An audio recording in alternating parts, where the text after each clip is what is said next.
Let's improve English। इस video में मैं आपको सिखाने वाला हूँ कुछ बहुत useful structures. Hindi to English translation की होने वाली है आपकी प्रैक्टिस। इस वीडियो को एंड तक जरूर देखना, आपकी इंग्लिश डेफिनेटली इंप्रूव होगी। जैसे इसे कैसे कह सकते हैं, बहुतों ने हार मान ली होती, बहुतों ने हार मान ली होती अब तक तो। जैसे मैं उसे उसकी औकात बता चुका होता, उसे अब तक एक चाटा लग चुका होता। जब हम ऐसी बातें कहते हैं कि कुछ हो चुका होता, अब तक तो हो जाता, तो ऐसी बातों को कैसे कह सकते हैं? वीडियो को पॉज करके आप सोचिए। तो हम कह सकते हैं many would have given up, many would have given up। तो जब हम कुछ कहना चाहते हैं कि कुछ हो गया होता, ऐसा हो गया होता, वैसा हो गया होता, would have और वर्ब की थर्ड फॉर्म, बहुत लोगों ने हार मान ली होती, तो एक्चुअली में एक कंडीशनल सेंटेंस का पार्ट है। यानी इससे पहले भी कुछ होगा कि अगर ऐसा होता, अगर वैसा होता तो ऐसा हो गया होता, तो ये उसका पार्ट है।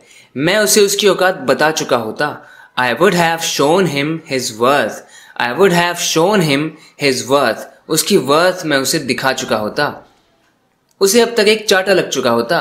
He would have got a slap by now, अब तक यानी by now, he would have got a slap by now। उसे बर्दाश्त करना और पे और मुश्किल हो रहा है, तुम्हें खुश रखना और पे और मुश्किल हो रहा है, और पे और ठंड होती जा रही है। तो जब हमें ऐसे कहना हो कि और पे और, तो कैसे कह सकते हैं? हम कह सकते हैं it's getting more and more difficult to tolerate her. उसे टॉलरेट करना मोर एंड मोर डिफिकल्ट हो रहा है। यानी इस तरह से हम कंपैरेटिव डिग्री को ट्वाइस यूज करेंगे, मोर एंड मोर डिफिकल्ट। जैसे तुम्हें खुश रखना और भी और मुश्किल हो रहा है, it's getting harder and harder to keep you happy. So more and more difficult, लेकिन हार्ड क्योंकि इसमें एक ही सिलेबल होता है, शॉर्ट एडजेक्टिव है, तो इसका कंपैरेटिव बनाने के लिए हमने ER लगाया। So it's getting harder and harder to keep you happy. और पे और ठंड होती जा रही है, it's getting colder and colder, it's getting colder and colder. इस तरह से कंपैरेटिव डिग्री वाले वर्ड को हमें 2 बार यूज करना है जब हमें कहना हो कि और पे और कुछ बढ़ रहा है। मैं उसे अपना छोटा भाई समझता हूं, क्या तुम मेरे घर को क्लब समझते हो? इसे अपनी ही गाड़ी समझो। तो जब हम ऐसी बातें करते हैं तो इंग्लिश में कैसे कह सकते हैं?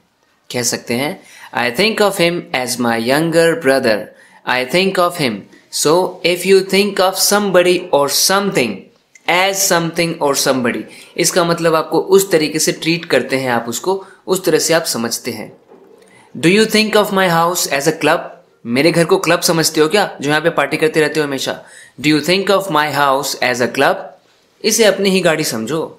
Think of this as your own car, think of this as your own car. तो फ्रेंड्स, जैसा कि आपको पता है कि एक बात को कहने के बहुत सारे तरीके हो सकते हैं, तो जो आपने इंग्लिश में बनाया है हो सकता है वो सही हो, तो उसके लिए परेशान नहीं होना है अगर वो इस वाले से अलग हो।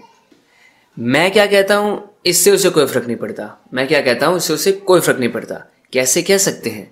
कह सकते हैं what I say doesn't matter to him, what I say यानी जो मैं कहता हूं it doesn't matter to him। या हम कह सकते हैं he doesn't bother about what I say, मैं क्या कहता हूं इससे उसको कोई फर्क नहीं पड़ता, he doesn't bother about what I say। जब तक उसे सच का एहसास होगा तब तक बहुत देर हो चुकी होगी, कुछ हो चुका होगा। फ्यूचर परफेक्ट टेंस, इसे कह सकते हैं it will have got very late by the time he realizes the truth। यानी जब तक वो ट्रूथ को रियलाइज करेगा, it will have got very late। Future perfect है जब हम कहना चाहते हैं कि कुछ हो चुका होगा फ्यूचर में, will have और वर्ब की third form. Let's take one more example. जब तक तुम आओगे तब तक तो फिल्म खत्म हो चुकी होगी।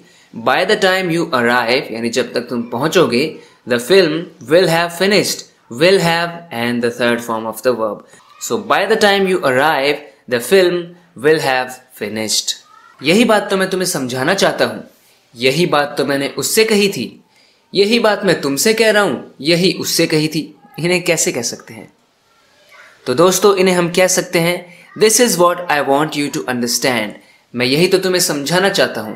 तो यानी कि मतलब तो यही बन रहा है ना। इसे ऐसे भी कह सकते हैं I want to make you understand something, मैं तुम्हें कुछ समझाना चाहता हूं। लेकिन इसको इस तरीके से जब कहेंगे तो मीनिंग तो वही निकल रहा है ना कि मैं चाहता हूं तुम ये समझ जाओ। This is what I want you to understand, मैं चाहता हूं कि तुम ये समझ जाओ।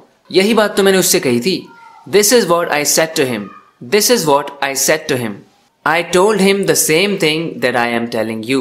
I told him the same thing that I am telling you. मैंने उससे सेम चीज कही थी, सेम बात कही थी जो मैं तुमसे कह रहा हूं। अगर तुम अपने फोन को ध्यान से रखोगे तो वो लंबा चलेगा। अगर दूसरों से इज्जत से पेश आओगे तो वो भी ऐसा ही करेंगे। इन इंग्लिश में कैसे कह सकते हैं?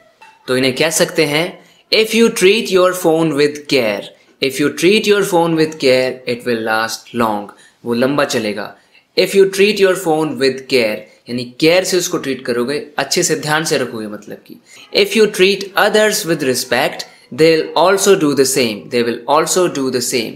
सो इस ट्रीट वर्ड का यूज हम किसी चीज के लिए भी कर सकते हैं और किसी पर्सन के लिए भी कर सकते हैं, जैसे ट्रीट योर फोन और फिर दूसरे में ट्रीट अदर्स। हमेशा दूसरों को दोष देना तो तुमने अपना धंधा बना लिया है। हमेशा झूठ बोलना तो तुमने अपना धंधा बना लिया है। इस तरीके की बातें करते मैंने लोगों को सुना है। तो फ्रेंड्स इसे कैसे कह सकते हैं इंग्लिश में? तो फ्रेंड्स इसे हम कह सकते हैं you have made it your business to always blame others. हमेशा दूसरों को ब्लेम करना, ये तुमने अपना धंधा बना लिया है, अपना काम बना लिया है। You have made it your business. Second वाले को आप बनाकर देखिए। तो इसे हम कह सकते हैं you have made it your business to always lie. हमेशा झूठ बोलना तुमने अपना बिजनेस बना लिया है, अपना धंधा बना लिया है। तो फ्रेंड्स लाई का मतलब लेटना भी होता है और झूठ बोलना भी होता है। झूठ बोलने को टेल अ लाई बोलते हैं, लेकिन इसका मतलब ये नहीं कि सिर्फ हम लाई को इस तरह से यूज नहीं कर सकते। अगर कहना है झूठ मत बोलो, डोंट टेल अ लाई, सिर्फ इतना भी तो कह सकते हैं डोंट लाई। मैं कौन होता हूं कुछ बोलने वाला, तुम कौन होते हो मुझे आदेश देने वाले। तो दोस्तों इन्हें कह सकते हैं who am I to say anything. Who am I to say anything, मैं कौन हुआ कुछ बोलने वाला। Who are you to order me? Who are you to order me? तुम कौन होते हो मुझे ऑर्डर देने वाले। आपकी लोगों से बहस क्यों होती रहती है हमेशा? तो कोई है जो हमेशा ही बहस करता रहता है, तो उसे हम कह रहे हैं Why do you keep having arguments with people? Why do you keep having arguments with people? हमेशा लोगों से बहस क्यों होती रहती है। अगर मैं कहूँगा क्यों बहस करते रहते हो सबसे, इसे ऐसे भी कह सकते हैं Why do you keep arguing with people? और ऐसे भी कह सकते हैं Why do you keep having arguments with people?